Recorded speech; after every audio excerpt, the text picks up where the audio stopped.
Man, I can't believe you got all your Ultraman G stuff out. Which, mind you, isn't as big as my G collection is. But it took me 2 whole days just to move everything. Yep. I had to move it off the table, off the computer, Yeah. I love G. off the seat. Okay. I love G. I know we're talking about the G crossover, but do you love him that much that you spread the entire studio with him? Yes. Everywhere you look, you have to see G. It all started with that smile. Nice 13 Reasons Why. 13 Reasons Why reference. Well, here's another reference. Schwat.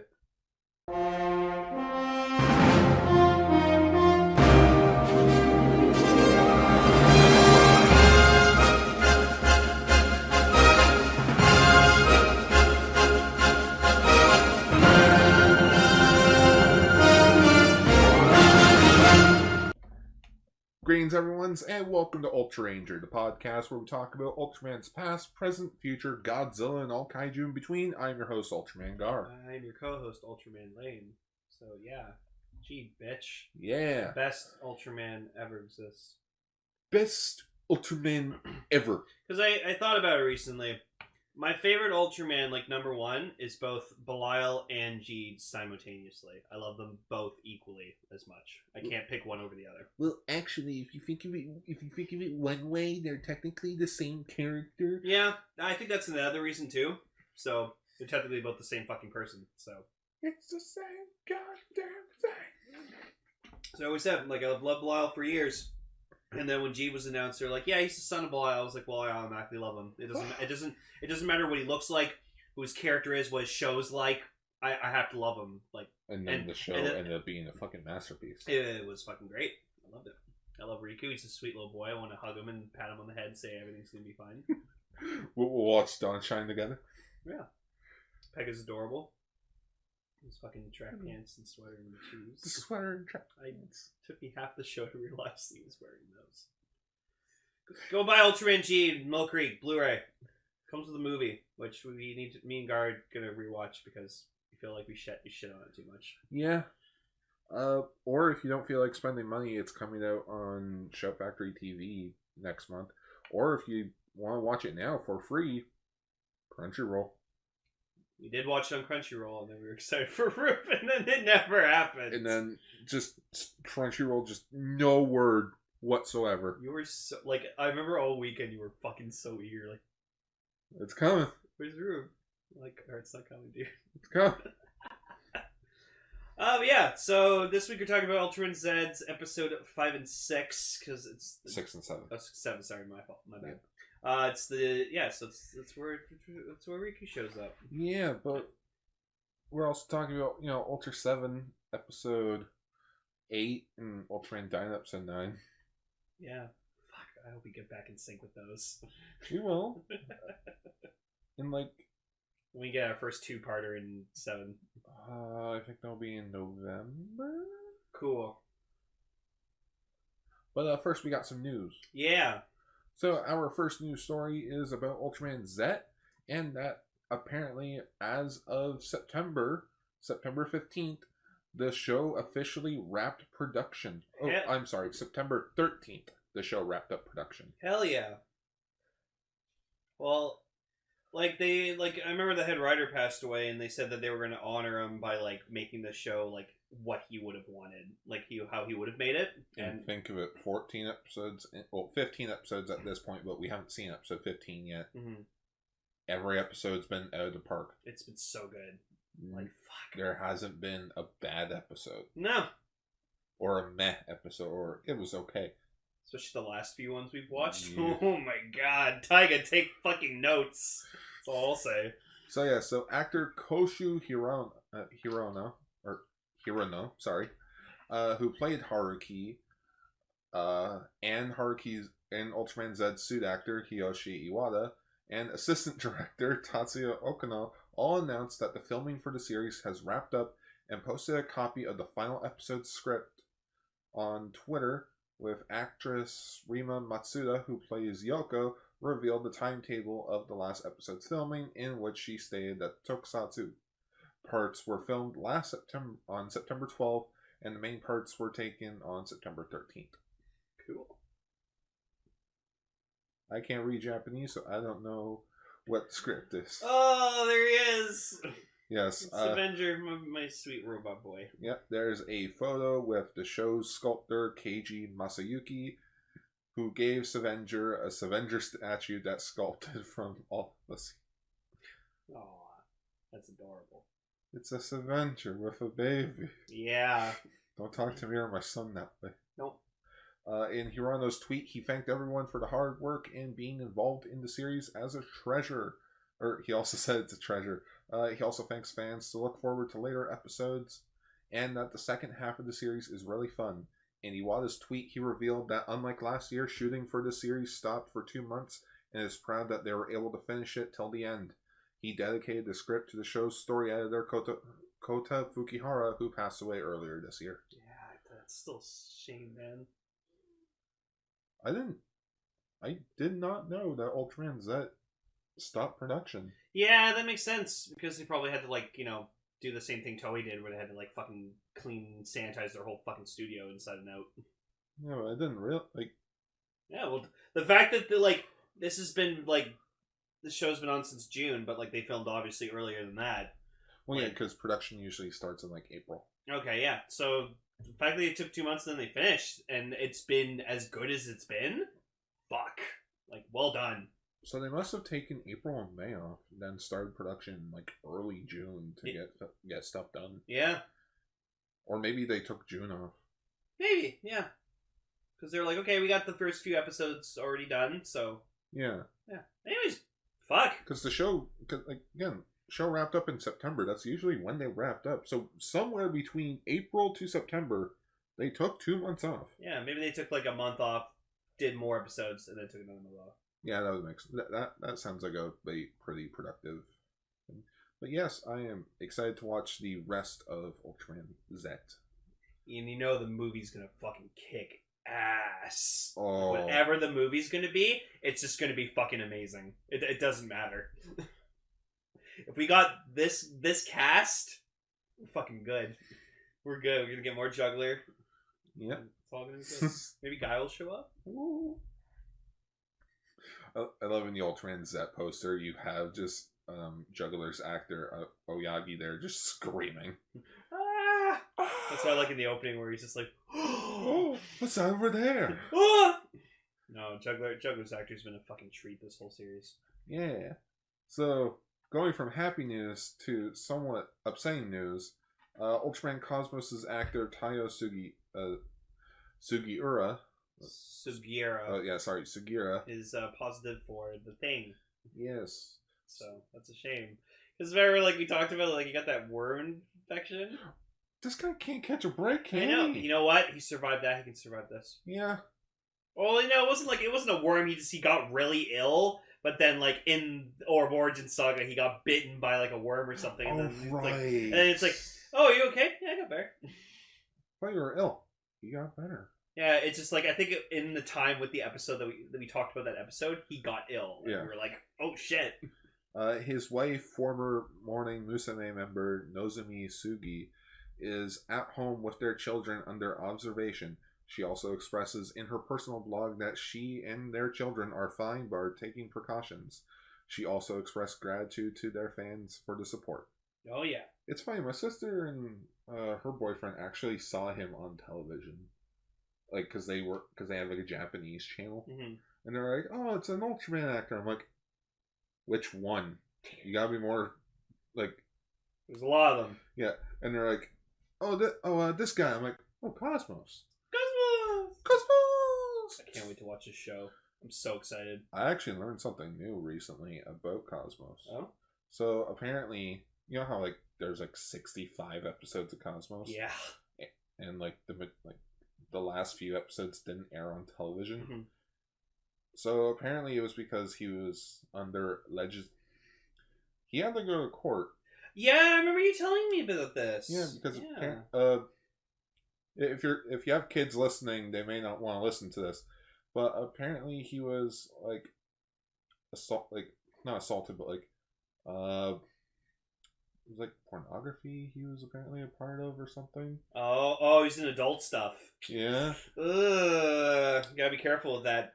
So apparently there are two cuts of one of the Ultraman Cosmos movies where there's Cosmos as an adult like him, and then there's what they did with Deno recently where it's a kid actor. Oh, for fuck's sake.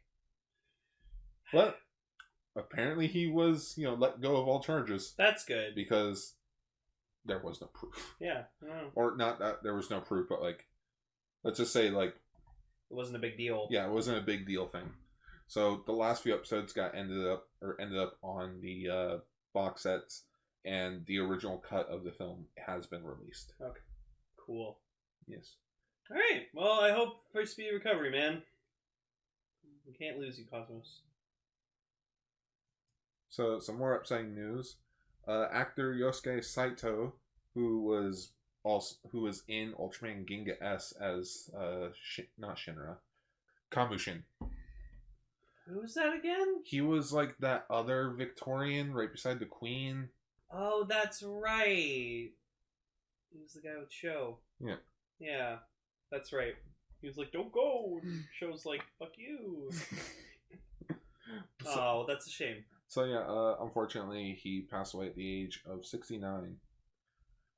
So another news story. So Bandai of Japan released a DX King Joe storage custom special in quote movie.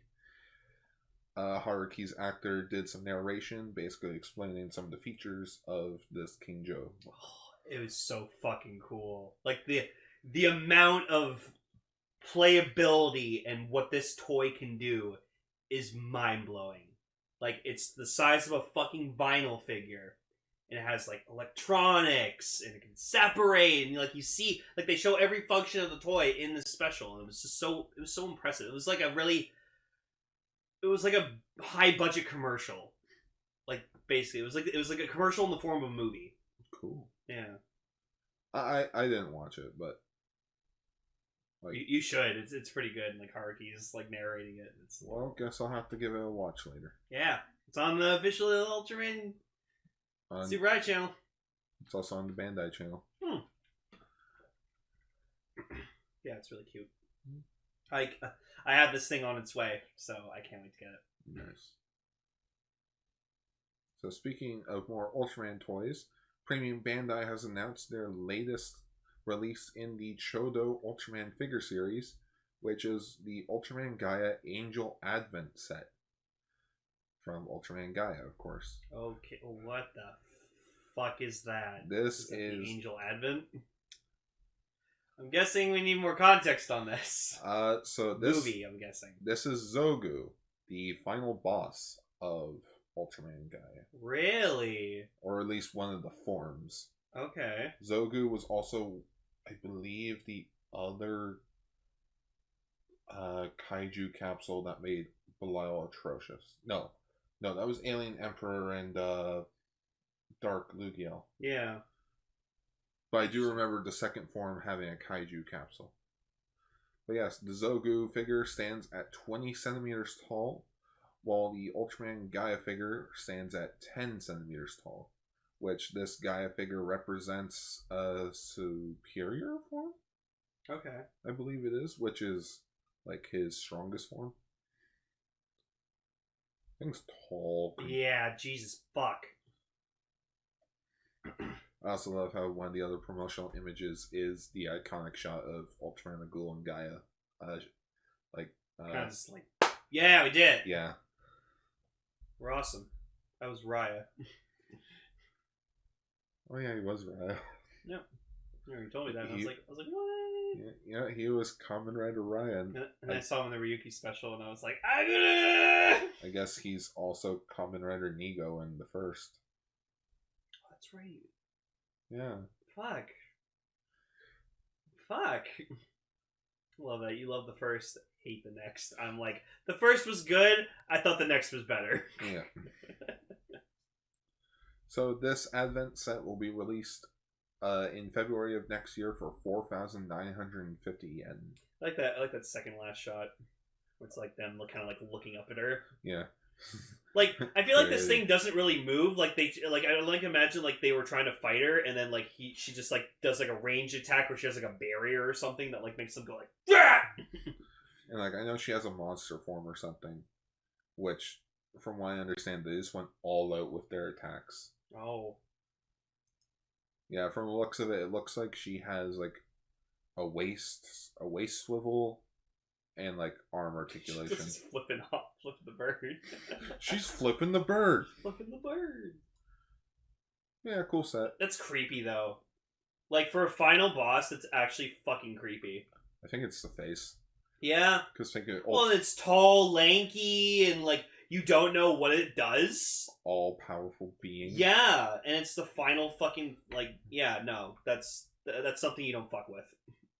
And apparently, Guy and Nicole had to. So, jeez. Everyone found out Griza showed up in this week's episode of Zed. A lot of them didn't realize he was X's final villain. We did. Yeah. You and I love fucking Griza. That laugh, man.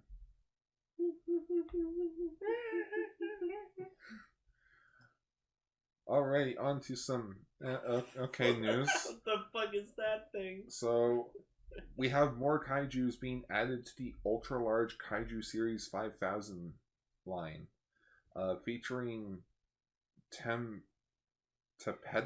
Tepedo and Terochonus. Huh. So, the one on the left is cool. The other one looks kind of silly. It just looks like a monster turkey. Like, it looks like someone took a turkey's head and just plopped it onto, like, a kaiju's body of some kind. So, Tepedo showed up in Ultraseven, apparently. Okay, that's the one on the left? Yeah. The green one? Okay. And Terochonus is a mysterious ancient flying kaiju that appeared in episodes 16 and 17 of Return of Ultraman. Okay. They look weird. And these are gonna go for 5,500 yen each. God, so it's like over. It's like $70 for a highly detailed from 15 to 19 centimeter figure. Like, you know what these look like? These look like when they make like the sculpture. Yeah. And, like they add the finished product. It's like, oh, this is like the stand-in for like when you put him in the model of the scene. It's like this is where like he's gonna be fighting with Ultraseven, and it's like, yeah, that's what they look like. It looks like this is what like the craftsman made, and it's like this is what the suit needs to look like. Yeah, everyone's so weird. It looks like he's got like a cape. It's got it's got a cape and it's got like a bird head. Like it reminds me of, you know what it kind of reminds me of? The bird head kind of reminds me of like from Danger 5, like the leader. Oh, the eagle guy. Yeah, the eagle guy. As always, kill Ultraman. And as always, kill Ultraman. Alrighty. So there is the Ultra Replica. Sorry. The ultimate bracelet from Ultraman Zero. Yes, is a 1-to-1 replica of the bracelet that Ultraman Zero uses to travel between various universes. Yeah, because as we all know, Ultraman Zero is the Comrade Genmu of Ultraman. So he's so popular, they need to make everything of his. And it also comes with the piece so that you can create the Ultraman Saga brace. Think about it, though. He's gotten a figure art for every one of his forms. Yeah. Yeah. And speaking about all of his forms, the bracelet will actually have dialogue based on each of his forms. It's like base form, Strong Corona, Luna Miracle, Ultimate Zero, Shining Zero, and Saga. Oh, we haven't got Saga yet. No, we have not gotten Saga yet. But I would consider that a fusion. Yeah.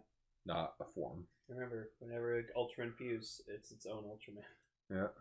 Tsuraya considers Ultraman Saga to be its own Ultraman. So and Legend. So you can have Ginga and Victory, and then Ginga Victory.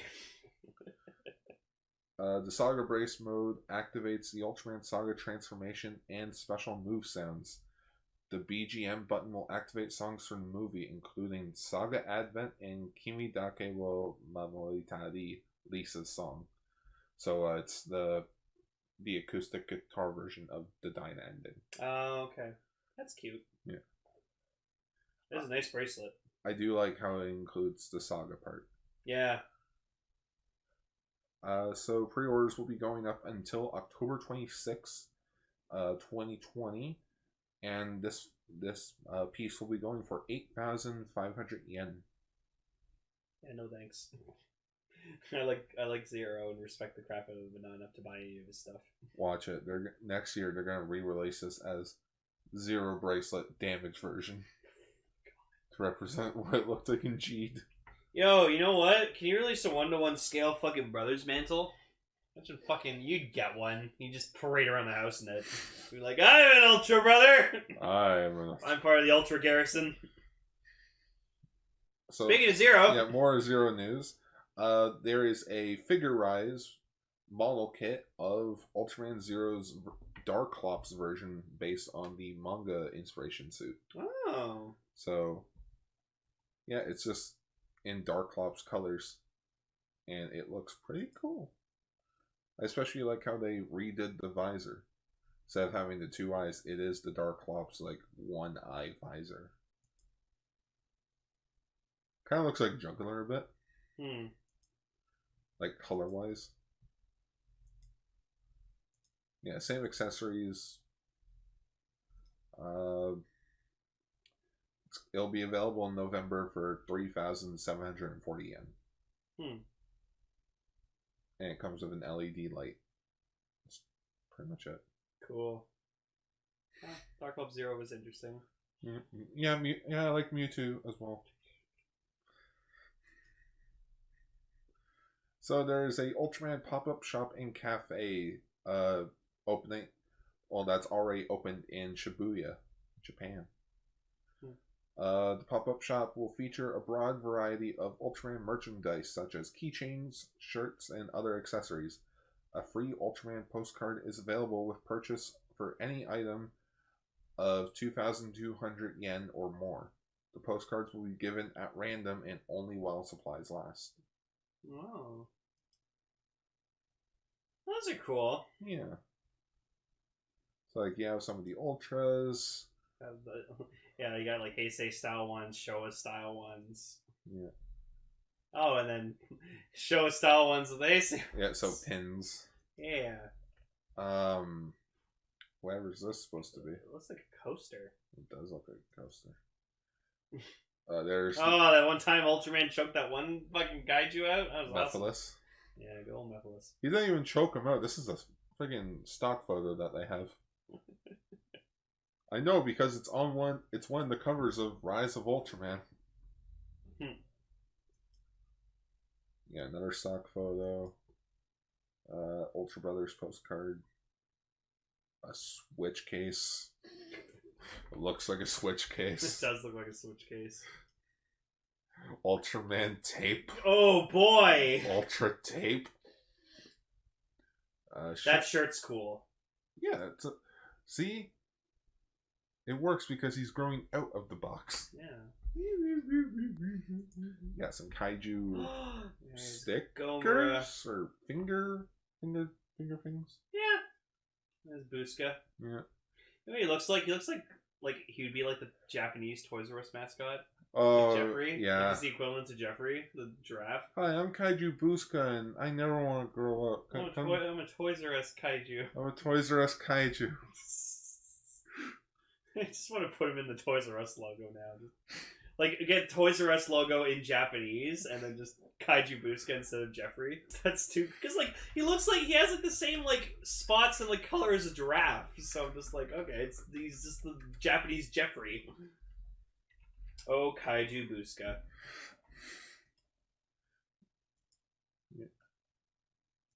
Cute! Yeah. Pencil case. I think that's a paper fan.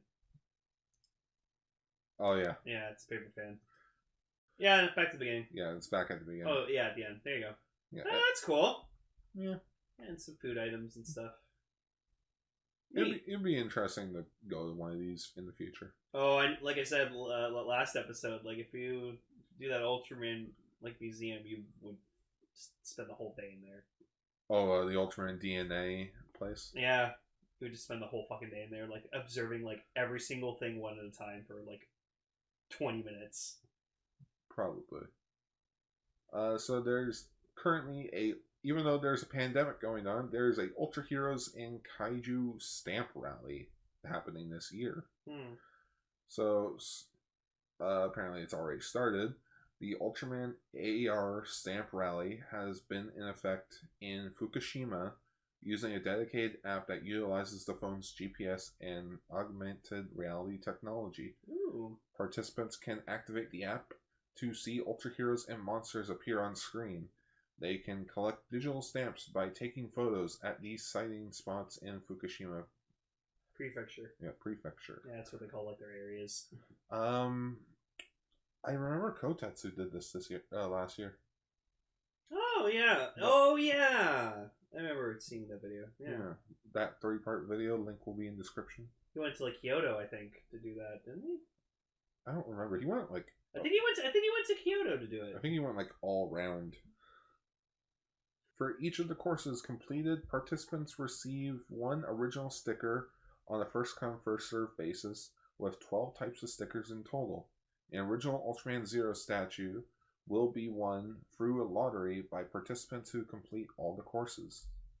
Yeah, it sounds like that's the thing they do at Disney World, because this chick I follow on YouTube, she like lives near Disneyland, so like they did this. She did the same with her husband, where like they had to like go to the Animal Kingdom and they had to like find like pins, and they got like this exclusive pin, and then they could like trade with other people, and then like if you got all the pins, you got this really nice exclusive like one of a kind pin. It was really cool. And apparently in November, Ultra Heroes come to Sukagawa, and participants can take photos with them.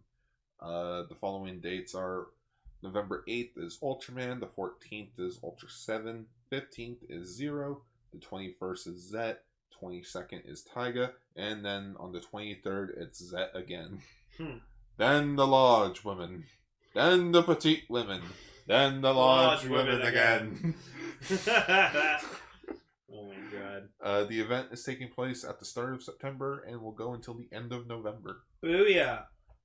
Booyakasha. Go, good luck getting your fucking stickers, people. And remember, be mindful. There's still a pandemic going on. Be yourself. Be yourself. Okay, I get it. Yes, be safe out there, everybody. Wear a mask.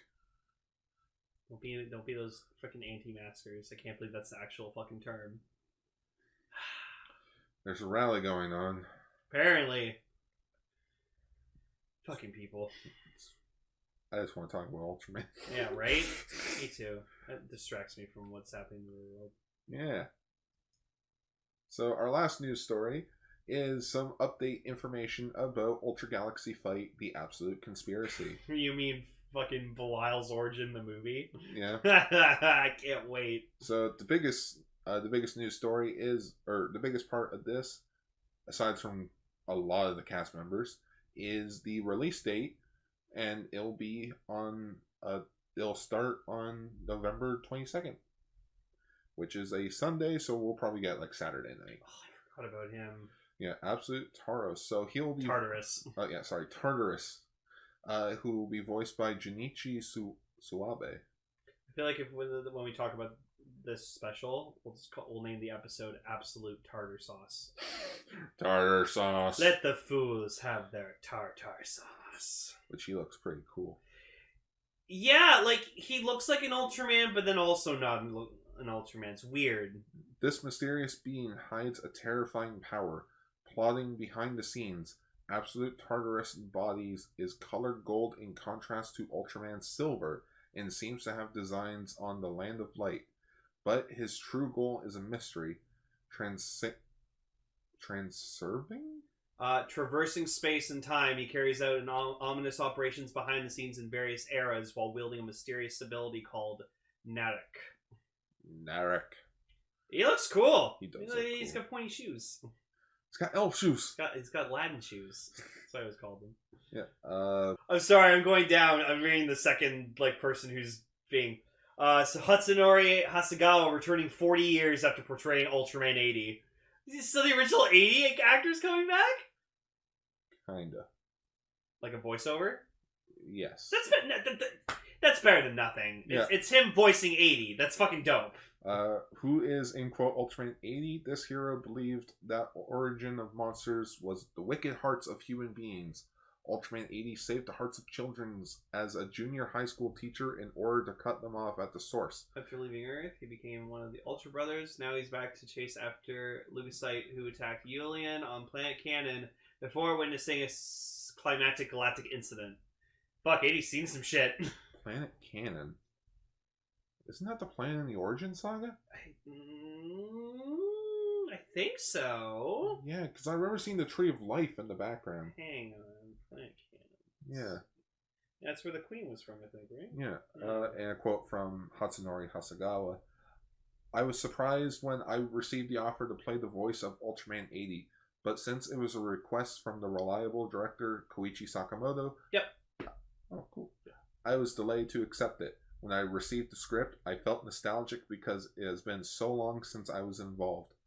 While recording for the dubbing at the time, Ultraman 80's lines were in Takashi Yamato's voice. The recording this time was very fresh. It's been a very long time since 80's appearance. I am thankful for the long-standing support, and I hope for the very continued support. Oh, I love you, 80. I haven't watched your whole series yet, but you're my favorite show era Ultraman. Never lost a fight. Yeah. So we got Cosmos coming back. Apparently, Tomokazu Seki will be voicing Ultraman Great, and Toshiyuki Morikawa will be Ultraman Powered. Alright. That's funny because Tomokazu Seki voices Gunfire. And it's just weird to think that Ultraman Power's original host was a ranger. Yeah, he was King Kusagi. Toshiyuki Morikawa was Torin in Kyoryuger. Eh. Guys, you got the wrong ranger. Come on, you should have gotten Ninja Black. I bet if you asked King Kusagi, he probably would have come back for it. I have a weird feeling it's probably like, oh, why didn't you come back for it? They didn't ask. Yeah. Yeah, we also have a cool image of a younger father of Ultra. Ultraman Ken, apparently. Yeah, which is apparently called Ultraman Ken and Ultraman Maria. I gotta say, it's weird seeing him without his brother's mantle because it's such a part of him. Like, the most I've seen Father of Ultra is always he's wearing the mantle. Yeah. So it's just so weird seeing him without it. It's also just weird seeing how, like, if you remove the horns, it's just Ultraman's face. Yeah. Also, his horns are smaller there. Yeah. Yeah, because he's got bigger horns. I actually asked around. I'm like, where did the names Ken and Mary come from? Apparently, it came from the Belial Zero's first movie. That's when they actually got the names of Ken and Mary. Oh, so he just Belial knew them on a first name basis. Yeah. It's like, oh, Ken. Oh, still looking good as ever, Mary. Yeah. Again, he'll be voiced by Hajime Ijimai. So the guy who I guess voices him. I guess so. Yeah. Here's Ultra Woman Mary, which is no difference. Nope. Oh hey Pega, or not Pega, Rem. That's Rem's VA? Yeah, it's Rem. She's voicing Mother of Ultra. Yeah. Wow. You want to know a funny thing? Oh, there's my boy Zafi. A younger version of Zafi. Whoa, Zafi before he had his breasters? Yeah. Wow. Which I actually got one of our Castranger fans to deck it out in yellow. Oh, okay. So it's Ultra Yellow Cast.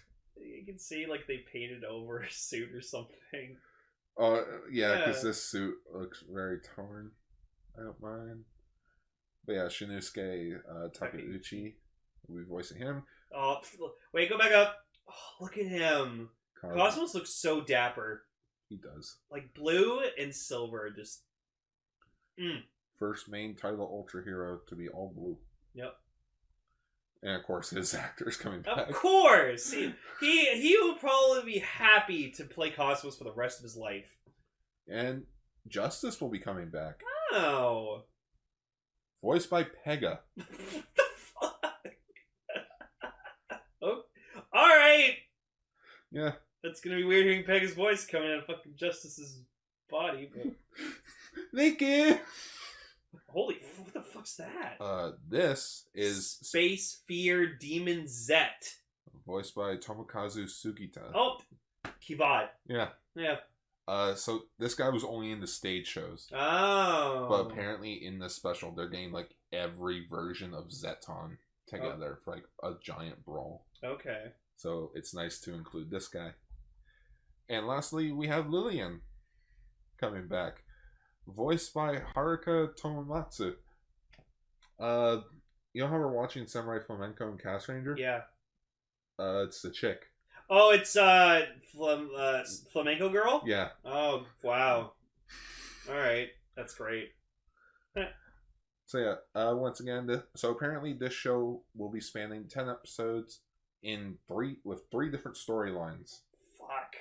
Yeah. I don't want to go into details, but let's just say when I read it, I am very excited for this.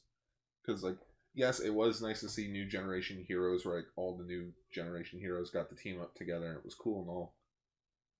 I feel like this is a bit more interesting because there's an actual plot. Yeah, and, like, you know, we complained that the show Ultra Brothers did nothing. They were just standing there being like, they got this. Hey, you think we should do something? No. I'm just happy that Belial is going to be in it and we get to see, like, his pre-evil self. So we also get a more fleshed out origin for him. Mm-hmm. But, like, I like it, yeah, and I like that just, like, the reason he became evil was just because he wanted to be more powerful, because he wanted to be a better, more powerful Ultraman, and then just evil took him over. So, because he desired it too much.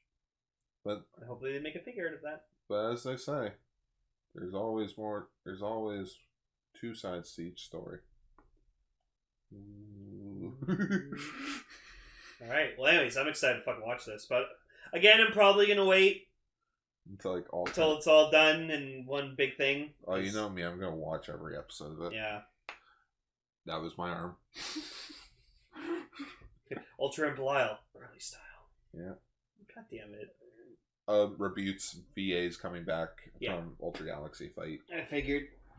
So I guess Rebute now has a definitive voice actor. Mm-hmm. There's some typos in this. Like, for instance, it says Ultraman Zoffy. Yeah. Zoffy is not considered an Ultraman. No, he's a Zoffy. He's never been on Earth. Yeah. Or he's never, like, protected Earth. Yeah, he never protected Earth, so he never gained the title of Ultraman.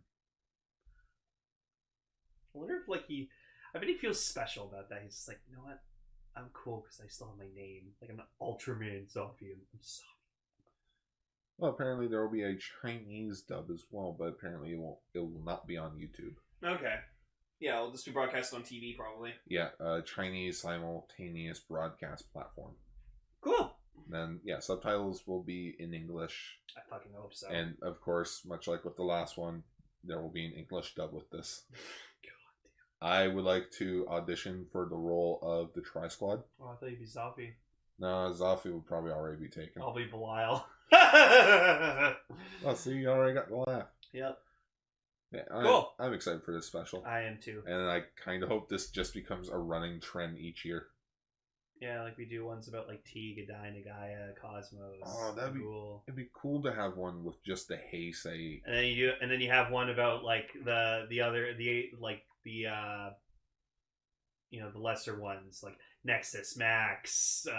The Millennium Heroes. Yeah, the Millennium Heroes. Mabius, like you have Mabius leading them because he was like the last good Ultraman series in this fucking decade. Fuck you, Mabius.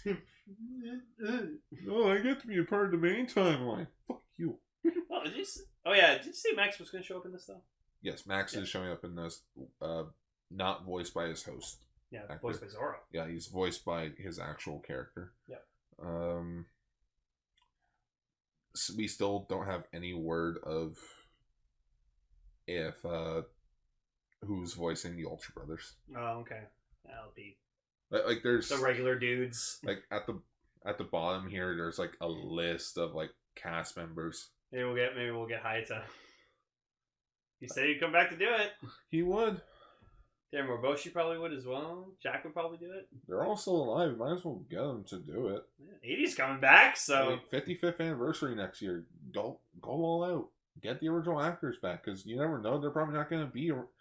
I hate to say this, they may not be around for the 60th or the 65th anniversary. No.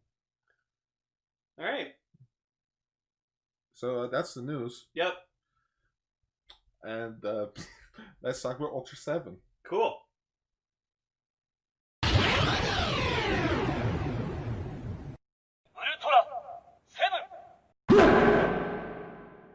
Alright, so episode 8, the targeted town, not the fucking marked town. Yeah, so apparently with the updated Mill Creek Blu-ray release and on the Movie Spree app is referred to as the marked town. That sounds dumb. No, the targeted town sounds better. So what, when they get to Max, are they gonna call it the unmarked town? Because there's an episode that's an homage to this episode called The Untargeted Town. Oh boy, what an episode! Yeah, so we talked about this episode before many years ago. On Castranger for Ultralight. Yeah. Yeah, it was funny. Because we had Raven and Cell on. And... I don't think Raven was there. Pretty sure it was... Yeah, it was you, me, Raven, and Cell, because Ichi wasn't there. No, Ichi was there. Was he? Yeah, I think it was you, me... I know Cell was there. Ichi and Cell. Anyways, doesn't matter. It's a few years later. Better quality subs. Our Ultraman knowledge has drastically improved. Yes. So. Yeah, we watched Country Club. That as well. Yeah. This is definitely a better episode than episode 7. I'll at least say that. Yep. Why wasn't this episode 7? I'll never know. Just switch it. It'll be perfect. Yeah. Oh, episode 8, that was bad. But yeah, fuck, what an episode. So much just bad shit after bad shit after, like, literally, every scene, like, arc in this episode was something bad happened. Like, when you really think about it. Yeah. Like, you had a taxi driver fucking going berserk trying to fucking run down, like, hunt this woman, like, chase after her and fucking try to kill her. Which then, like, the police eventually got to them, and there's, like, children running around. Well, of course, the woman was, like, screaming for murder. help. Yeah, bloody murder. Yeah. While he's driving down the street. Yep. And then, so there's some kids watching, and then, like, they see, the police capture him, but then, like, he dies. Like, he just collapses. Don't know why. Or, like, oh no, he didn't die, he just fell asleep, right? Yeah, he got knocked out. Yeah, got knocked out. And so then the kids see the pointer, and they're like, "Oh, pointer! Oh, it's the Ultra Guard. And Anne comes out, and apparently, like, her nephew? Yeah, because apparently his father is her uncle. Oh, yeah, so, like, maybe, like, second cousin or something. Yeah. Yeah. He was, like, a commercial pilot, like, apparently the best civilian commercial pilot in Japan. Yeah. Dead. Yeah. He apparently, unfortunately, died in a plane crash that took him and 130 passengers. Shit. It's like... Yeah. So then we just, like, cut to, like, her just, like, with, like, his son, like, in the car, in the pointer, and it's just like, your father! Cuts to a fucking funeral, and I'm just like, oh, shit! And at first, like, I was thinking, like, alright, who is this woman, or like, who's this kid to you? Is it like a sibling? Is it like some sort of relative? And it's revealed by their captain, Kuriyama, that the pilot was Anne's uncle. Yeah. So it's like, oh, so that's why she was being very emotional. It's a family member. Yeah. Also, she cut her hair. Like, it looks shorter. I don't remember it being that way. Yeah. Suits her. But, like, it's funny how we're, like, she's, like, trying to do a report back at the Ultra Guard base, and, like, the captain asks, like, oh, are you doing okay? And she's like, you promised me you wouldn't talk about it. Like, bring it up. And he's like, you're right, I'm sorry. That's personal information. Yeah, it's personal information. And I'm like, yeah, that's true. Sometimes when people deal with something tragic like that, like, they just don't want to talk about it with other people, because it just, like, some people can take it better than others, and other people can't. Mm-hmm. So, it's understandable, and I respect that. So... and then, like, the next scene we get in is just, like, there's this, Furuhashi and Soga. Yeah, Soga. They're heading out, like they're on patrol or something like that, and then they find like the cigarette vending machine. So they're like, I'll pick up some smoke. Here's your change. She's like, oh, thanks, man. So Yeah, saves those for later. So wow, Furuhashi's a dirty smoker. Well, man, he's a chain smoker. Yeah, I for one, me personally, I've never smoked a single cigarette in my life because as a kid, I grew up watching all those smoking PSAs that were like, it causes cancer and they're bad for you, makes your teeth look bad, and I'm like, I never want to touch that stuff, and I haven't since. I've never I don't smoke. Yeah, that's good. That's good, man. And like every member of my family smoked, and like they're so super proud of me that I've never touched a cigarette in my life. I know my grandmother smokes. That's pretty much it. Yeah. So yeah, but Dan decided to be Anne's like +1 at this funeral gathering. It was like a funeral, like a memorial. I would say memorial. Yeah, because like they probably couldn't find the body. Who knows? Because like it's a plane crash. Well, it's also just the fact of like, it's Japan. They probably have different like a different way of doing things. Yeah. So I'd say probably the equivalent of a memorial. Yeah. So memorial service. So like Dan's hearing around that like this isn't the only case that's been going on. Mm-hmm. Apparently other cases have been happening, like oil trucker freaking happened. Some people have been going berserk. Like something's happening. Something's weird going on around here. Dan's starting to notice that there's some sort of pattern going on. Mm-hmm. But before he could think of anything else, some random guy with a rifle in this small little town of Kitagawa Cho just starts shooting up the place. Yeah, like he just has kaijus, get your kaijus. And tell Dan to tell him the real story. That's what happened. Oh. Rawr! Turns to the Hulk. That did not happen. But yeah, this guy's just fucking shooting out. The police are trying to stop him, but they can't fucking get. Furuhashi gets shot in the leg. That's my knee. Damn it. So eventually he gets knocked out as well. And then he wakes up like hours later, and they start interrogating him, and he's just like, "Oh, I was on my way to the movies, but I had some time before the movie started, so I decided to go to my favorite like gun shop to check out a rifle, and then I just like, and then I woke up and I was here." So like Dan, like again, like I like how this is somewhat from like Dan's perspective, like he's trying to be like. It's a bit of like a detective story. You have to put all the pieces together. I remember he's not from here either, so like he doesn't know if this is like something like alien involvement or it's just like, oh, maybe sometimes humans just go fucking ape shit for no reason. Yeah, until the alien voice turns on this freaking construction vehicle, almost kills Dan in the pointer. Yep.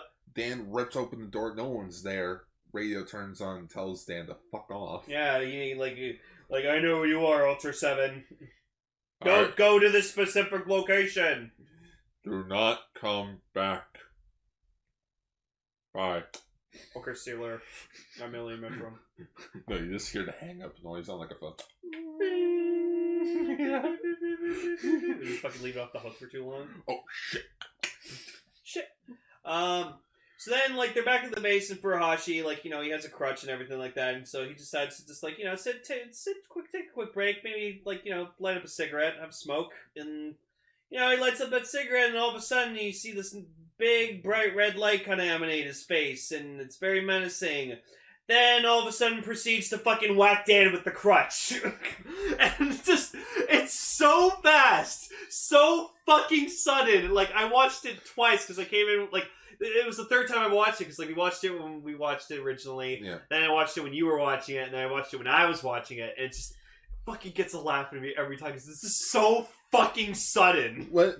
I didn't know Furuhashi was trying to be a member of the Three Stooges. Right? So he whacks Dan with this thing, and then like they're trying to like fucking hold him. It's like, Furuhashi, what the hell's wrong with you? And he's like, and like you see like one of the like Soga or someone like fucking like clonk him in the head with something, and he just like and like does like the camera does like a zoom in on like his face. He's all like sweaty and looks like exhausted, and just gets knocked out. So they're like, holy fucking shit, what the fuck was that? Alright.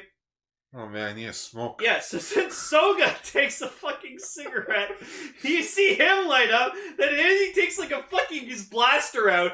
Dan just fucking immediately like whacks down his fucking hand with the helmet, and then they start getting him, Soga, what the fuck's wrong with you? And then like after like the captain picks up one of the cigarettes, he's just like, we need to get this analyzed. Yeah, Dan breaks one open, and he's like, space opium. Yeah. Space opium? So yeah, space opium. Isn't opium an actual thing? Yeah, it is. It's the Chinese smoke it. Oh. Yeah, remember in Dodgeball, they used to get high off opium and would throw severed heads at each other. That's how Dodgeball was invented.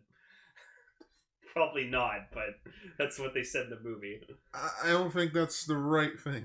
Yeah, so basically the whole plot of this episode is apparently like because the alien we get for this week is the famous alien Metron. Yes, who, as you can tell, like has cigarette butts for hands. Cigarette arms. Yeah, apparently he's called the hallucination alien. Oh yeah.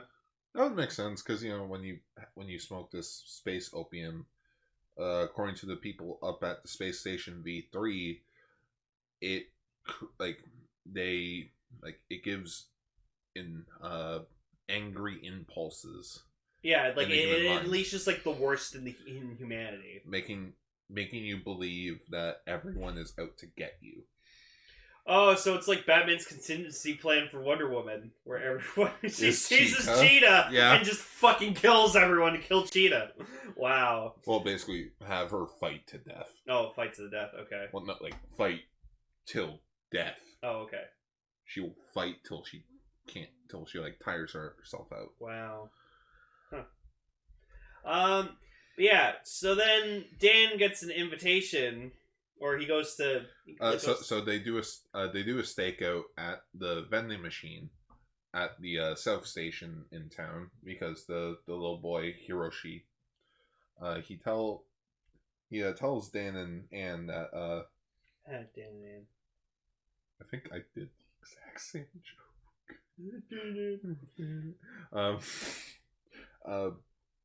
joke. Sorry.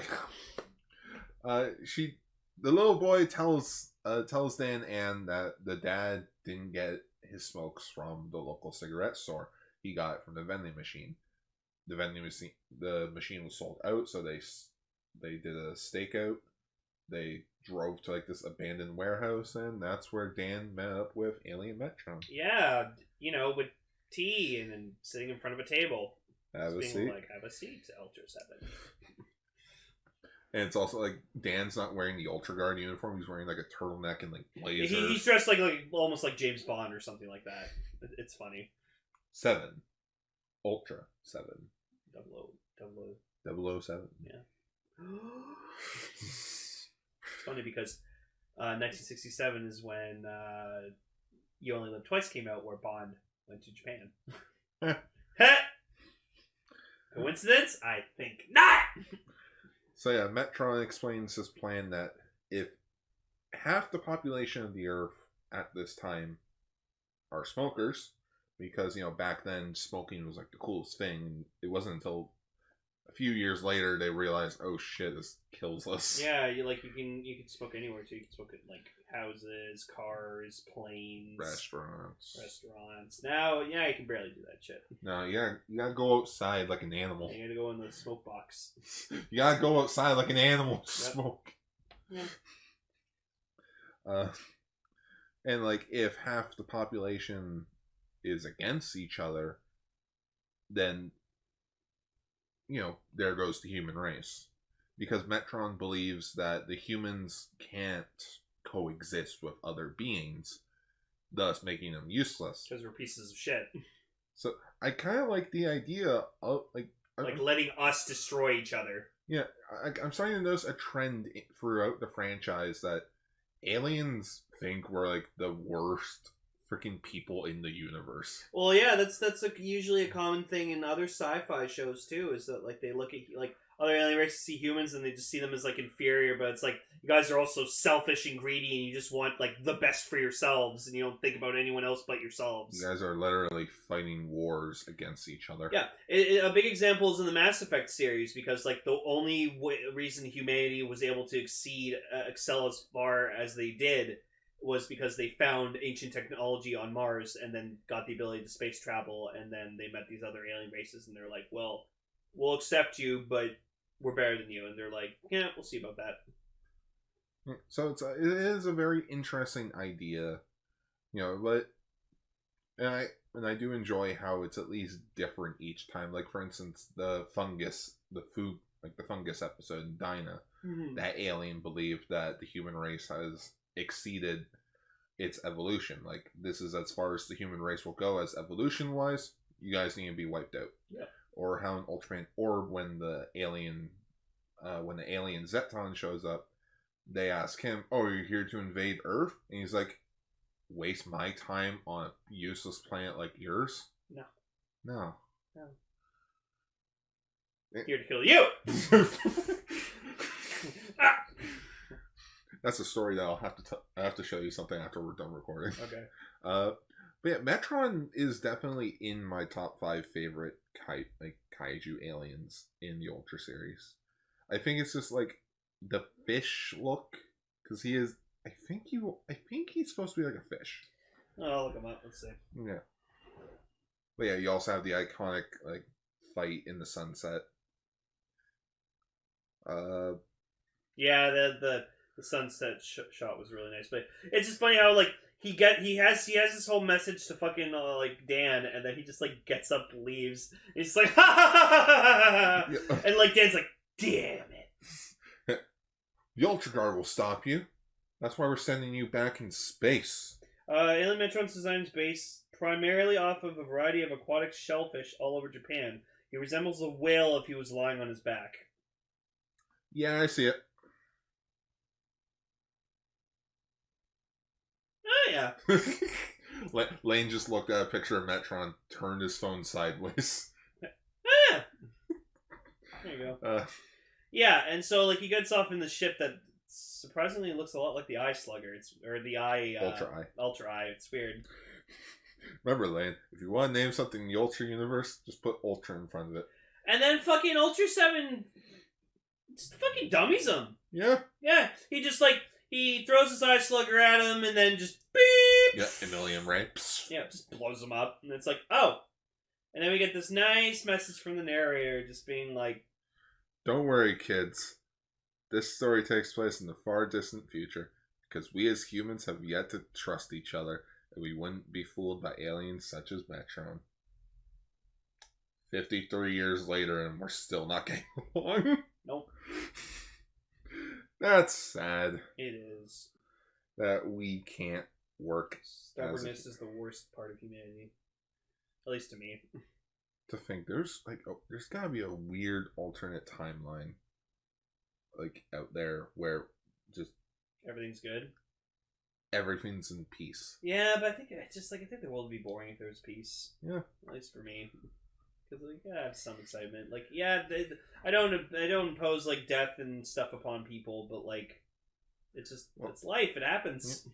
I mean, heck, to quote freaking Superman, perfect world doesn't need heroes. No. Doesn't need a Superman. Oh, that hit home. Yeah. I read that line. All right, well, on to that was a good episode, and I can see why it's like very, very famous. I mean, so far, aside from Ella King, Metron's think of it. Ella King is the only iconic kaiju that has reappeared recently in like other shows. Metron's the next one. So far we have 2 iconic episodes. Well, I think Dinosaur Tank is overdue. Dinosaur Tank needs to... You know what? Just get Gorosaurus. Bring Gorosaurus. Yeah, sure, bring Gorosaurus. I like Gorosaurus. Look what happened. He's in Godzilla, but fucking Baragon. Throw him in the helicopter.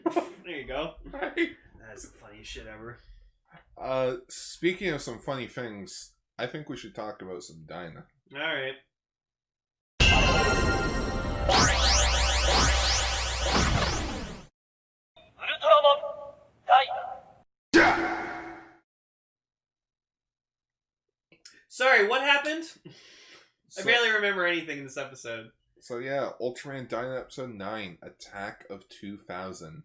So, I noticed something. Because I did this with Tiga too. I think I just find these, like, shows kind of boring because, like, how episodic they are. So, like, because, like, if you ever notice when I'm watching it, like, I kind of nod off sometimes and, like, I act really tired. I think it's just I'm bored of, like, these style of, like, Ultraman shows. So, like, just, like, yeah, I was watching this episode, I was just like, eh. Well, I don't blame you because this episode didn't really have a lot. Yeah, at least Zet's, like, you know... We'll get to it. I think I'm maybe... You know what? It's probably just because I'm more used to the more modern formula. Oh, But, yeah. like, the Showa era, it's so, like, 60s and, like, you know, the effects are really wacky and just the shit that happens on it. But then you get to, like, the 90s, like, Ultraman stuff, and you're just like... it feels bland. I don't know. Like, there's some good stuff about it, but, like... I think it was just, toys. We need to sell new toys. Yeah. But yeah, so episode 9, Attack of 2000. Okay, so apparently there's this kaiju named Gaikuda. Ooh, Gaikuda! Oh. And it's just weird, what's his origin? I don't know. Why is he here? What's his purpose? So he's just a random kaiju that showed up from the underground? That's always these shows! Just a random kaiju shows up. Yeah, but... Anytime they're on Earth, they're from Earth, they just randomly fucking show up. Yeah, but at least with this one, it's interesting how he shows up. Because it looks like ruins or something. And, like, lightning strikes in. He, like, comes up from the ground. Like, oh, that seems interesting. Like, what's the deal with that? What's the deal with Gaikuda? See, like, the best episode of Dyna that I've watched so far was the one with, like, the little girl and, like, the alien investigator, and he came to, like, hunt that kaiju down. Well, it's because that one had twists. Yeah. It had twists and turns, and it explored the universe of Dyna being like, oh yeah, there are other planets. I think that's it. That's what these 90s Ultraman shows are good for. They're good for when, like, aliens involved, when they have, like a intelligent villain. Like Fugus. Yeah! Like, that was interesting. But then, like, you have, like, this random kaiju that pops out of fucking nowhere, and then, like, oh, they blow him up, but then, like, oh, his parts split into even smaller kaijus, and you can't fucking beat him, because every time you kill one, you spawn 2 more. So it's like Hydra. You cut off one head, two more Will you stop it with the whole head slicing thing? I love that movie. I need to rewatch Hercules. I also want to rewatch Hercules. It's my favorite Disney movie. It's been a slice. So Nakajima and the higher ups of the TPC come up with an interesting idea. At least, if we can't shoot it and it's attracted to energy, burn it. Burn the fucker. I'm just thinking of Goku now. It's like, well, if you can't beat him, raises his arms up, bomb him. Well, I did like they blow up the kaiju or whatever like that, and then like to destroy him, and then just like that you see them like all talking about it back at the base, and then you just see Hibiki come up, and he's just like, "Well, fucking done, guys. Like you're good, especially you, Asuka." Don't have to hit me so hard, sir. I love Hibiki. Captain Hibiki is fucking awesome. Apparently, he gets like. I need to rewatch Saga to see what happens to him in the future. Oh, was he mentioned Saga? Yeah, in Saga, the majority of the cast, aside from Mai, show up as cameos. Holy shit! Yeah, we watched that movie. Yeah, Mai didn't show up because her actress was pregnant at the time. Did we talk about Saga? Yes, we did. Oh, okay. We talked about it during Zero Quest. Oh, that's right. We'll have to rewatch that, like, on our own downtime. Yeah. Okay. Comes out next year on Free Milk Creek. Ooh. Yeah. Yeah. That movie is the reason why I got interested in Dyna. Well, actually, no. Origin Saga was the reason I got interested in Dyna. But then, like, they kept fucking hyping up Dyna and Saga, and I was like, okay, what's so good about this fucking guy? Like, what's so cool about him? Oh, gee, I don't know. Asuka is a really good character. He's the successor to Tiga. He can make mini black holes. Wait, what? Yeah, apparently in this episode, it's revealed that Dyna has the ability to create artificial black holes. When he's Miracle. What? How? Which we when? Which we did get to see more of type Miracle, and it's so pretty. It is gorgeous. Because like I noticed that when he used Strong, he's more red than silver, but then in when he's Miracle, he's more blue than like more silver than blue. I want to say it's like a palette swap. Yeah, it's a palette swap with the form changes, because like where it's all red, it's all silver, so it's like a different like. Yeah, but it's just like they look so nice. Kind of like with Rosa and Blue, how like Blue has a silver chest, or like Rosa has like a silver chest, where Blue has a black chest. Yeah, I always said Blue's design looked better than Rosa's. Mm-hmm. So, but yeah, just Miracle. Mwah. Blue and Ultraman always looks good. You don't want to get struck by lightning. Yeah. So they lure in all these tiny little creatures, which they look cool. They looked better than the actual kaiju they're made from. Or like they turn into. I think that should have been the thing that was like giant size, because I don't know why it reminds me of Digimon. Like, how do you get that to that? I know what they remind me of. They remind me of Hedera. Yeah, they look like little mini Heteras. That's why I like them so much, because Hedera, my favorite kaiju in all of Godzilla. That's what he looks like. He looks like Hedera. Yeah. Fucking garbage monster. We made him. It's the worst traits of humanity manifested into a monster. And then we fought him on Mount Fuji. Threw shit at him, and then made Godzilla fly.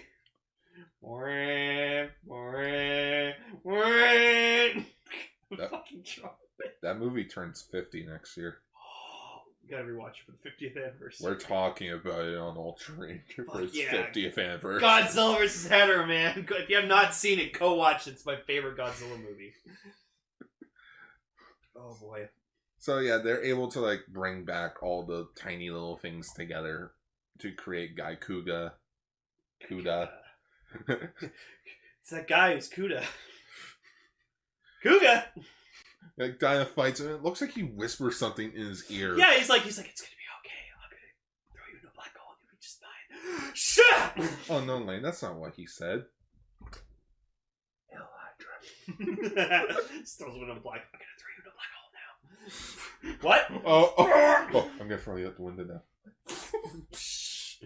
Yeah, so he tosses him into space, tosses him into a black hole, never see him again. That's it. Like, it's just, again, this episode wasn't really that memorable. Because, like, again... Because there's no message. Yeah! There's no message. We need morals in Ultraman, goddammit! Fuck it, we mentioned he looks like Hedera. Make him a pollution monster. There you go! Make it be like, oh, we accidentally created a monster. Maybe we should stop doing that. Or it's like, well, can we make everyone stop polluting on the Earth? No. But if one person stops polluting, they tell another friend, everything will slowly start to get better. Remember Tiga? Remember the fucking guy who became evil Tiga? Yeah. That's awesome. And then they brought him back for the finale. Yeah, it's like, we need your help. We need your help. Oh, do you? Oh, do you now?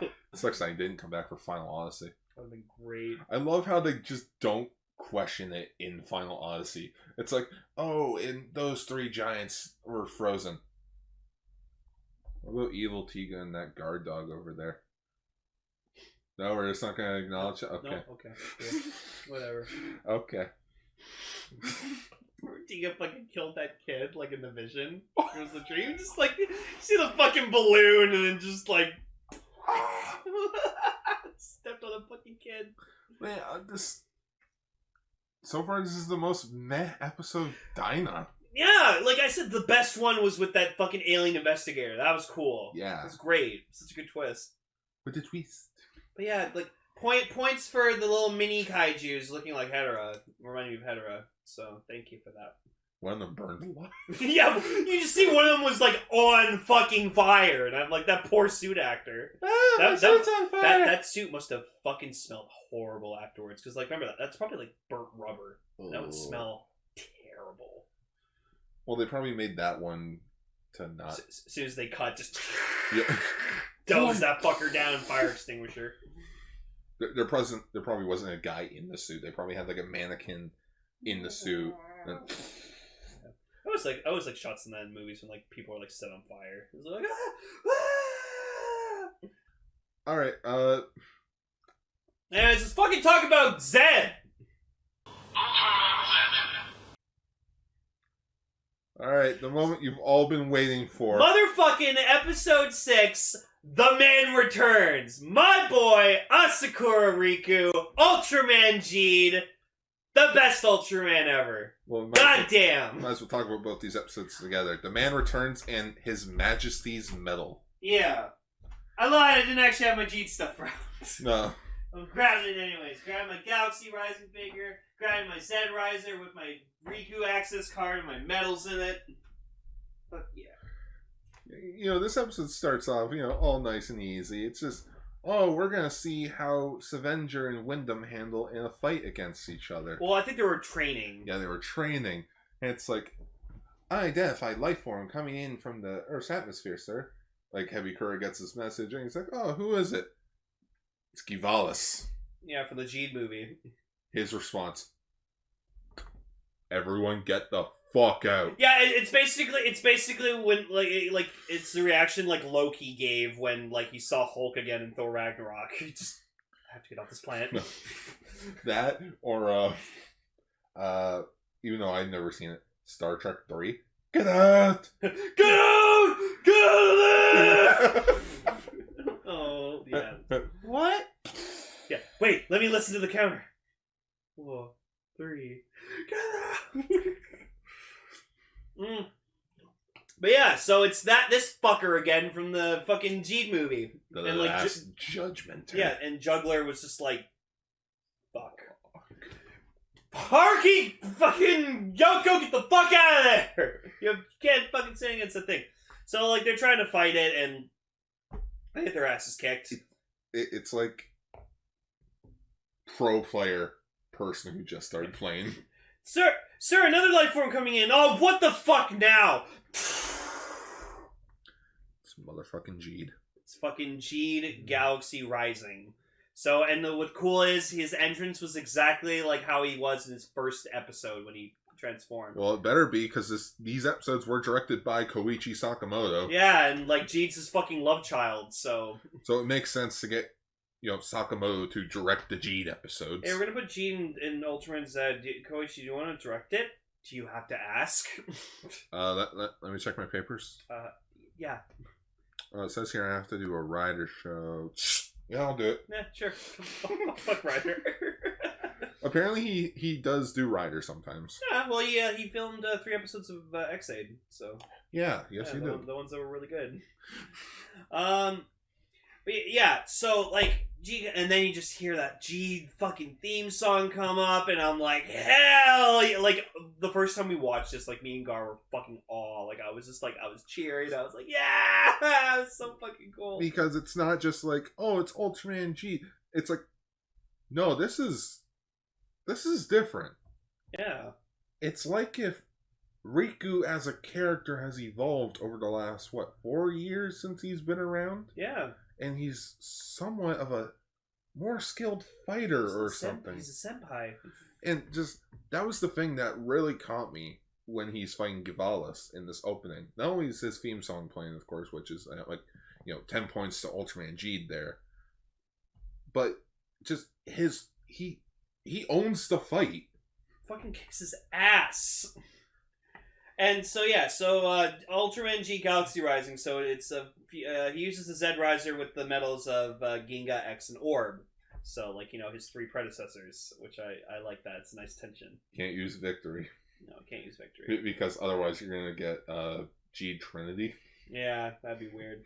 Yeah, and it's a nice fucking suit. Like, I like we still got that Jeed primitive heads, because, like, that's what fucking drew me to Jeed's design the most, is just that fucking unique head sculpt. Those eyes. Like, you see this face, you know it's Ultraman Jeed. I think of it as, because, like, it's revealed later on that his Jeed Riser is busted after fighting Givalis on planet Ain. Yeah! And so, like, you know, this episode also reveals Ultraman Hikari made the Z Risers. Because Hikari makes fucking everything. Hashtag Ultraman Bandai. Like, yeah, you were saying, like, that he probably made the beta capsules. That's what I was thinking. It's like, that means he's busted then, because, like, those give, like, Grant, like, a second life. So it's just like, yeah. So they only have one use, so don't use them sparingly. Okay. Alright. What did I just say? Damn it. Sophie, did you give him yours? Yeah, well, you're not going to have another one. That's fine. Jack, you can't get one. No. What? No, just... Sophie, you won't be able... I can't make you another one. You will never get one again. Well, I guess I'm not protecting Earth then. Whatever. Jack, can I get one? No. Oh. Okay. Because that was the thing. Jack was supposed to have the beta capsule. Oh. And they're like, no, we can't have him do that. So you want to know what Jack's transformation device is? What? Nothing. Just raises his hand. I'd like to ask a question. Yeah. Become Ultraman Jack. That's lame. Yeah. Come on. He does not have a transformation. Just hand. Handle this. He is the transformation device. Wow. Oh my god. Oh. Fucking Jack. I can't wait to watch Return of Ultraman. Mm-hmm. But yeah, and so, like, just... Oh my god. Gee, when I heard he was coming back for this series, I was so fucking happy. I'm like, well, now I have a reason to watch this show. I have a reason to buy the fucking toy. Like, I got that. I got the access card with the medals. I want to see the Galaxy Rising figure. It's nice. It'll be a good stand-in until the figure art comes out. Oh, because you know there's going to be a figure art. And I will buy it. Yeah. I still need to get fucking G Magnificent. But I like the idea of that it's not, like, in actual fusion form. It's... Like, if it's armor. Yeah, it's just armor. It's G Primitive with a fucking armored suit. Yeah. Yeah, that's all it is, and I'm perfectly fine with that. Because the medals just create an armor for him. Yeah, because, like, in this transformation sequence, you still see, like... Because I like that he even, like... He does it as if he's holding his Jeed Riser, because he still has it, like, across his chest. He presses the button, he goes, Jeed! And you still see Ultraman and Belial, like, fused together, and then... And what's interesting is... We see his actual true form. Yeah, because that is a suit that they now have. Yeah, they have Jeed, who's supposed to be based off of the early version of Belial. Yeah, it's just the only difference is his color timer. Yep. It's the only difference, and of course the head. Yep. Head swapped. Yep. Yeah, because it's Super Rad Productions where they treat their actors nice. Riku is here. Yeah, because that man, that guy will play Ultraman Jeed for the rest of his fucking life. Which he actually starts to fill in some information for us. So apparently he's been going around the multiverse, fighting off Devil Splinter possessed kaijus. Yeah, because he wants to fucking get rid of every single trace of his evil father. So that makes sense. And it's just so happened he bumped into Juggler. Yeah, because Harry Kurt's like, I gotta go to the bathroom. I'll be back. So yeah, he shows up. He shows up in front of Riku, like he does his juggler thing where he's like, "Hi." Yeah. He puts his head on his shoulder. He's like, "Hey, hi," and he's like, "Juggler, what are you doing here?" And he's just like, "Oh, I'm the captain of storage. Isn't that cool?" Oh, apparently that was an ad-lib thing he did. Really? Yeah, he's like, "Storage." Turns his head. Cool, huh? Yeah, and so. It's like, well, like, what? Are you here, like, defending humanity or something like that? If I say yes, would you believe me? No. No. So, but he's like, you know what? You're not causing any trouble, so, like, I'll fill you in what's going on. And I like how he doesn't ask, like, oh, have you seen Guy? Yeah. No, it's just like... He doesn't fucking give a shit. He doesn't want to see Guy. Yeah. Like, he's like, very, like, tsundere about him. Like, he's like, oh, I fucking hate Guy. Like, but when I see him, I'm just like, oh, man, Guy's so fucking cool. But then, I fucking hate him. Like, he doesn't want to see him either. No. So he's Helga from Hey Arnold? Yeah. Exactly. He hates Guy, but loves Guy secretly, too. because they're still friends. They're still buds. They have too long of a history that they can't care about each other. So, but yeah, it's just like the interaction between him and Riku was great because like he was in the Jeed movie. Oh, like, so because you can't have Juggler without Guy. This was again when I saw that I squealed. We were losing our shit to the point where Ichi was texting us to tell us to calm the fuck down. And we proceeded to go, no, fuck you. Because we watched it after recording Castranger, so it was like 1 a.m. We're like, yeah! Just like, oh man. But yeah, so then like Riku ends up with he meets up with Haruki. Yeah. Well, or he goes to the base. So Givalis is in quote destroyed, but his core is still around. Yeah, so it's like destroy the core. It's like destroy the brain. All the droids go down. Yep. So this thing's going around collecting silicon, silicon. Silicon, yeah, something like that. Yeah, to rebuild a new body. So Storage comes up with a plan to like destroy it or capture it, like implant a virus into it. And then you see Riku come in with a fucking crowbar trying to smack. I'm like, do you still have a time limit? And it's like, no, I guess not, because you transformed. Yeah, because like originally G, after he transforms, he has to wait 12 hours before he can transform again. I guess like, that's not the thing with the Z Riser. Fucking episode where just like he transformed, he lost, and then he had to literally sit in Nebula House for 12 hours watching Zero just because he only had the one capsule on him, and Pendium Zeton was just going around destroying things. And he's like, it's like, there's nothing I can do. Even if I could transform, what am I supposed to do? I have one capsule. Yeah. Oh god, he was so good. That magnificent baby was just gorgeous.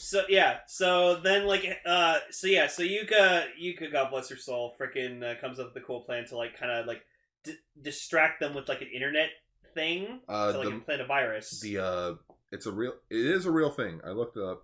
It is the Millennium Question, where it's like no one's been able to actually solve it. Yeah, and so then like Juggler, being like fucking cute bastard he is, just goes like, all right, Operation Plan, let's distract him with the internet. Woo!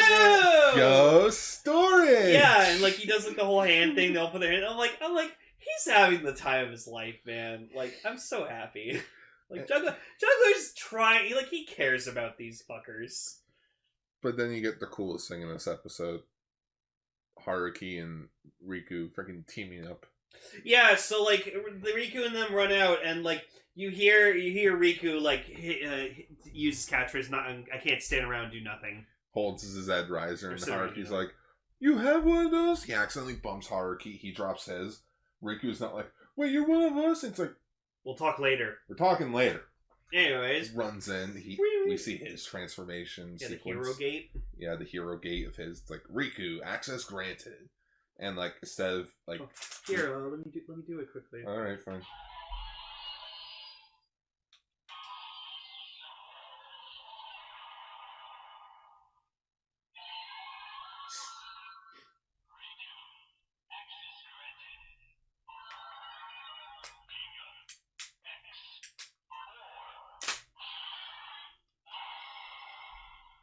Gene!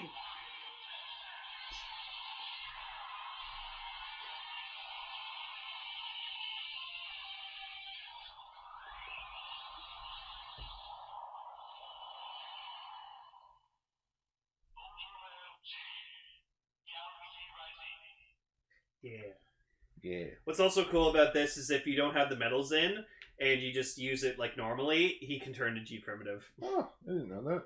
But also if you use the Ultraman and Belial metals in it, you can also go G primitive that way. Yeah, I also like how he shouts like Ultra Live Unite. Yeah, he says Live Unite up. Yeah, Live Unite up. Yeah, and then he refers to them as Ultraman Ginga, Ultraman X, Ultraman Orb, because, like, he's on par with them, so... And it's just like, you're Gene! Zed, what the fuck are you doing here? Oh, wait, you guys know each other? Oh, yeah, Gene's, like, Zero's, like, a senior disciple. Like, he's helped with him. No, I'm not. Yeah, he helped defeat Belial, and he's most known around the galaxy. Okay, shut up! Like, Riku's just trying not to be, like, like trying to be modest about it, just being like, okay, we don't have time, let's go fight the fucking monster, please. Yep. Which they like double teamed the fuck out of it, man. Oh yeah, they dummied him. Freaking dummied is yeah. Yeah, and he goes Beta Smash too, and that was great because like every time Beta Smash shows up, it's just like Beta Smash, Beta Smash. and he uses uses the. I don't remember if this is in episode 6 or 7, but like he like uses the Z lance to like brand him. Oh yeah, it is in this episode. The Z arrow. Yeah, Zero. He like brands them with like the Z. And, like they fly off, and it's like, so what are devil splinters? It's like, all right, so there's this asshole named Belial. Yeah, he's kind of my dad. He didn't address that he's his dad, but he's just let's just say he's an asshole. The most evil thing ever. In which it led to something that the community realized. This episode retconned. Like Belial's first debut. Yeah, so when in Belial's debut, when he's fighting Taro uses his own signature ray to attack him. Mm. Belial goes back, dodging it, and like he tackles. So like it leaves Taro no choice but to like charge him and like, you know, go down to the surface and like burn him. However, according to this episode, Belial got hit in the shoulder, and that led to the Devil Splinter being a thing. So apparently the Devil Splinters are Belial's genes. Or in this case, it's Rayblood's genes. Yeah. Since mixed with a little bit of Ultraman DNA in because there. otherwise, if they mix it with the kaijus, I'm expecting every single kaiju to do the Belial laugh. No, I think it's more of just Rayblood inside of each kaiju. Yeah, but then like we see that Cerebros tries to Create a Belial medal. a metal, which he has Devil Splinter, which he tries to use it, but it doesn't work, and he's like, fuck, what the hell am I missing? And that's why the episode ends with him looking over at Riku and just being like, oh. And that's when I clued in. I was like, Riku has Belial's DNA. I mean, it's like, what's the phrase? It's like, why pay for the milk when you get the cow for free or something? Yeah. Something like that. It's one of those phrases. Basically, like, what's his name? Kabunagi? Or? Yeah, I just call him Cerebros. Yeah, because that is what the alien that's infecting this guy's body. Yeah. So yeah, Cerebros. Cerebros. Yeah, Cerebros, Cerebros. He creates an army, or he creates a squad of Valis Raiders, who were from the Geed movie as well, and they go into the base to kidnap Riku. Yeah, but it's cute. Like they disguise themselves as like soldiers. They come in and they're just like, we need to take that man back to headquarters, and like Juggler intervenes and he's just like, oh really, huh? Fucking like whacks them and turn robots. He's like, oh, look at that! I was right. You can call it my captain's instinct. And like, I'm like, oh, Juggler, you suave motherfucker. But we did get a cute thing of like Yoko and Yuka seeing Riku just like, you know, down food because it's been days. Yeah, he has not eaten fucking days. So I'm like, yeah, no, go ham. And they're like, so what were you trying to do with the core earlier? And like he looks at Juggler and he's like, Juggler's like, he uploads paranormal like videos, like, yo, you upload online site. Yeah, you film stuff like paranormal stuff onto like a website, right? And he's like, yeah, and I'm like, haha, sick SSP reference there, Juggler. Yeah, it's called Channel AIB. Yeah, I'm somewhat of a wanderer. Like sick orb reference, you guys. Keep calling yourself that, kid. Yeah. So unfortunately, the Raiders were able to kidnap Riku. Yeah. And they refer to it as the Belial factor.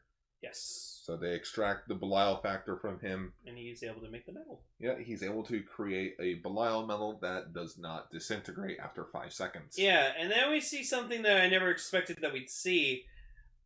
Zed takes over Haruki's body and transforms into a human-sized Ultraman Z.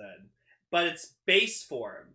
And so this is when I was starting to think, I'm like, because like Gar was always saying, like, why don't we ever see him in his base form? Why do we only see him in the fusion? Since like, because he's he can't. Yeah, he's too injured. Yeah, he's too injured. So like, he even when he's that small, he uses up so much energy. He can only use it for 50 seconds.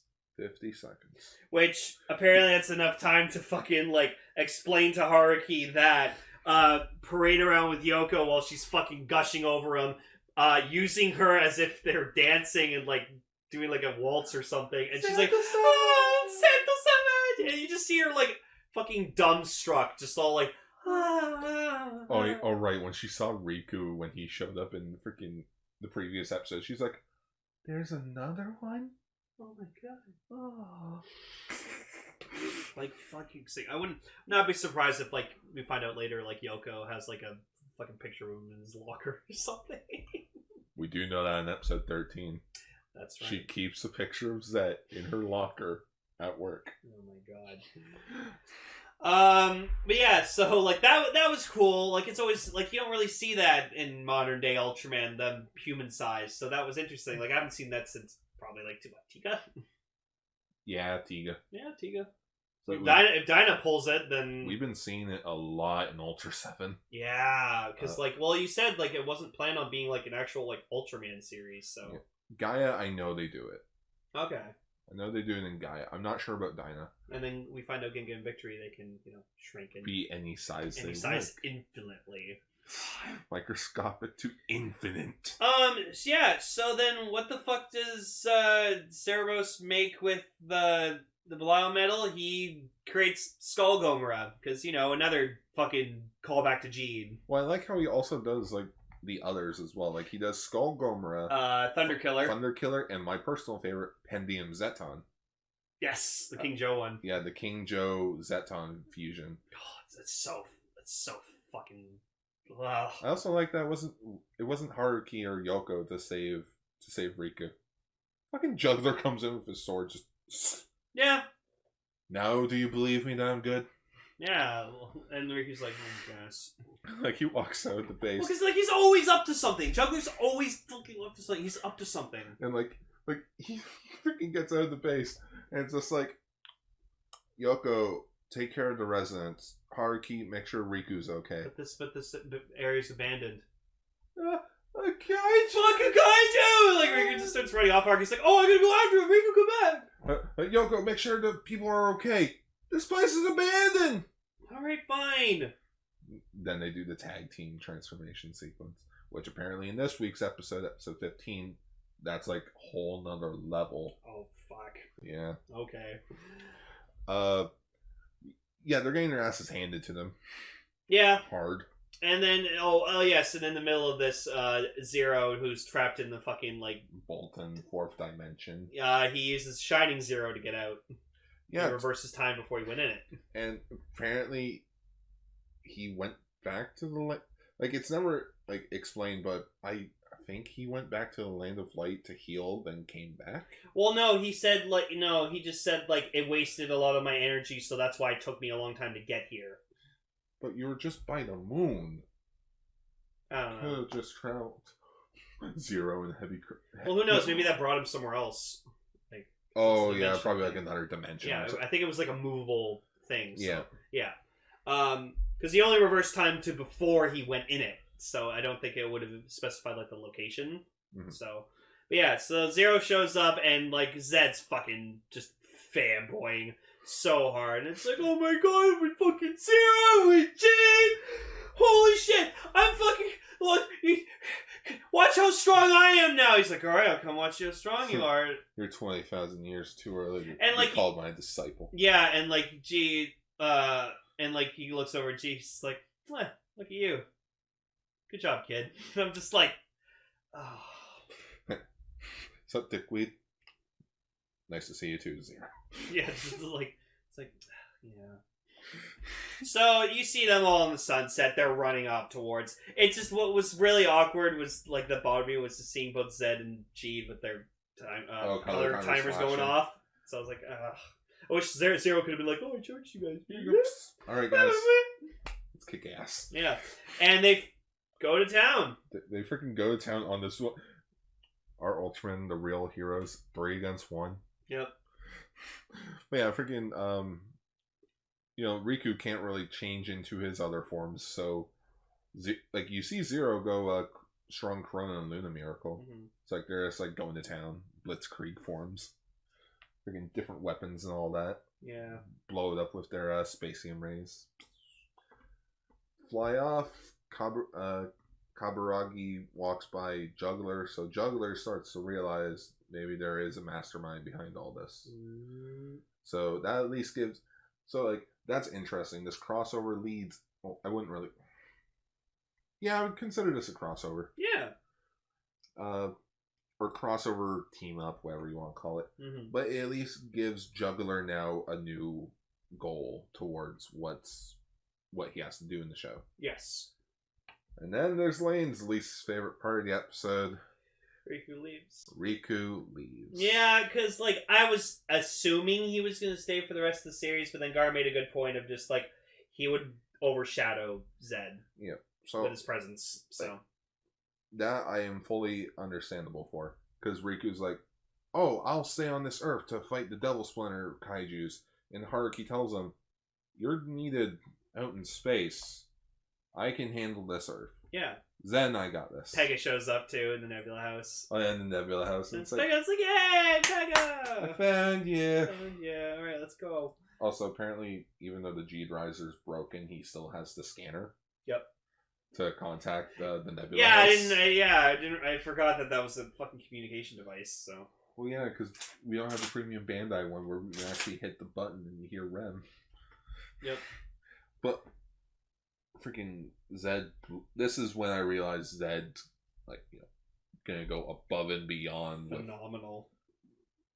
But, like, yeah, and now the episode we're gonna watch, like the most recent one, Riku does come back. Yeah, so.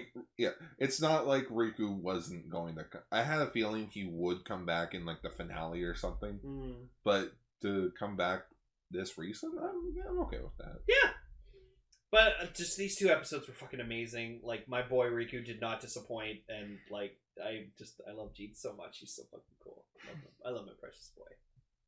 Thank you, Jeet. I think we started Ultraranger when Jeet was brand new. Yeah. Because we're just like, it's the son of fucking Belial. We have to talk about this. Might as well keep the show going. Oh, yeah. Alright, so... Yeah, so, like, Dyna being the weakest, but, like, Ultraseven, just iconic episode. So good, I can see why it earns its title as being one of the most famous episodes in Ultraman, period. So much bad shit happened. And then you had this, bleh. And then you had this big crossover with Zed, Zero, and Jeed. Yeah. Fucking, when Ultraman does crossovers, fucking nail it. Yeah. Even like when Zero showed up in Taiga, like I was not expecting that. I did not expect Zero to show up in that, and then he did. Hey, buddy. No, like I remember legit, I was like, Zero, what the fuck are you doing here? Belial's here. I got fuck kicks ass. Fucking banana fingers. No, he's like Red Foreman, just like the Red Foreman meme. Like the paper goes down, the camera zooms in when you feel Belial. Belial, dumbass. But yeah, so... Hope you really like this long-ass episode. Yeah, I fucking hope so. So this has been Ultraranger episode 135. The man returns. The man returns. Yeah. I'm sorry, but... Our boy returns. My boy returns. There you go. Our boy returns. No. Our boy came back from Space College. Buy all your Jeet stuff that I don't have off of you. No. Why? No, because I have an entire case full of capsules. I'm a Jeet fan, though. I need all the Jeet stuff. No. Fine. No. You gotta buy it yourself. Yeah. No, I only bought the Jeet stuff that I actually really like. So. Oh, you don't like the King Sword? No. You don't like G Claw? No. Neither do I. I didn't buy it. Yeah. Magnificent, though. Woof! Oh. Alright, that's the episode. Schwa for now. Fill me a Coke.